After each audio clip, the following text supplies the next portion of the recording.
സുഹൃത്തുക്കളെ, ഇന്ന് ഞാനൊരു മാർക്കറ്റിനെ പരിചയപ്പെടുത്തുകയാണ്. മൈസൂരിലെ ദേവരാജ മാർക്കറ്റ്.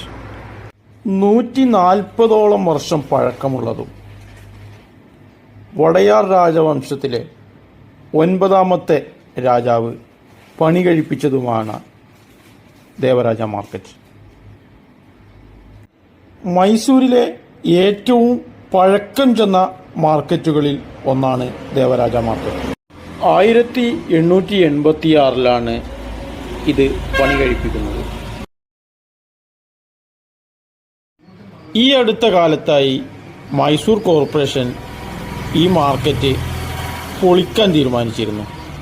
എന്നാൽ പ്രദേശത്തുകാർ പൊതു താൽപര്യ ഹർജിയിലൂടെ അത് തടയുകയായിരുന്നു. തുടക്കത്തിൽ ഇതൊരു ആഴ്ച ചന്തയായിരുന്നു. പിന്നീട് ക്രമേണ ഇത് ഒരു നിത്യചന്തയായി മാറുകയായിരുന്നു. മൈസൂർ കൊട്ടാരത്തിലേക്ക് കുടിവെള്ളം വിതരണം ചെയ്യുന്ന ദിവാൻ പൂർണ്ണയ്യ കനാലിന് മുകളിലാണ് മാർക്കറ്റ് നിർമ്മിച്ചിരിക്കുന്നത്. ഇതിന് ദൊഡ്ഡ ദേവരാജ വടയാറിലെ പേരിലായതുകൊണ്ട് ഇതിന് ദൊഡ്ഡ മാർക്കറ്റ് എന്നും പറയാറുണ്ട്. ഏതായാലും മൈസൂർ കാണാൻ പോകുമ്പോൾ പാലസും മൃഗശാലയൊക്കെ കണ്ടുമടുത്തിട്ടുണ്ടെങ്കിൽ ഇതൊരു വെറൈറ്റി കാഴ്ചയാണ് ഈ ദേവരാജ മാർക്കറ്റ്. നല്ല ഒരു പ്രത്യേക അനുഭവമായിരിക്കും. ആ മാർക്കറ്റിൻ്റെ ഉള്ളിലേക്ക് കിടക്കുമ്പോഴാണ് ആ മാർക്കറ്റിൻ്റെ യഥാർത്ഥ രൂപം നമുക്ക് മനസ്സിലാവുക.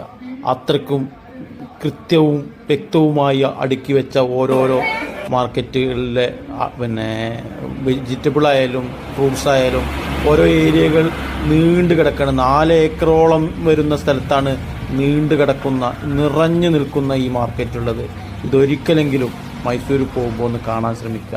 അതൊരു പ്രത്യേക അനുഭവമായിരിക്കും.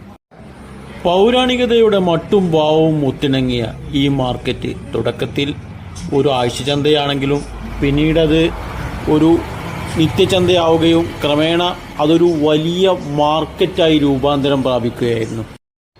ഇന്ന് 10,000-കണക്കിന് ആളുകൾ ആശ്രയിക്കുന്ന ഒരു വലിയ മാർക്കറ്റാണത്. മൈസൂരിലെയും പുറത്തെയും ആളുകളും ടൂറിസ്റ്റുകളും എല്ലാം ആശ്രയിക്കുകയും സാധനങ്ങൾ വാങ്ങുന്നതിന് വേണ്ടി ആശ്രയിക്കുന്ന ഒരു വലിയ മാർക്കറ്റായി മാറിയിരിക്കുകയാണ് ദേവരാജ മാർക്കറ്റ്. ഞാനിവിടെ ചെല്ലുന്ന ഈ ദിവസം ഇവിടെ ഒരു ഓഫീസ് ഡേ ആയിരുന്നു, അഥവാ അവധിയൊന്നും ഇല്ലാത്ത ദിവസമായിരുന്നു. അവധിയുള്ള ദിവസങ്ങളിൽ വലിയ തിരക്കായിരിക്കുമെന്നാണ് കച്ചവടക്കാർ പറഞ്ഞത്. ഏതായാലും ഈ മാർക്കറ്റ് നമ്മൾ മനസ്സിൽ ഉദ്ദേശിച്ചതിനേക്കാൾ ഒന്നുകൂടി ഉഷാറുള്ളതാണ്. വളരെ വലിയൊരു മാർക്കറ്റ് തന്നെയാണ്. ഒരിക്കലെങ്കിലും കാണാൻ ശ്രമിക്കുക. മൈസൂരിലെ ഒരു വേറിട്ട അനുഭവമായിരിക്കും.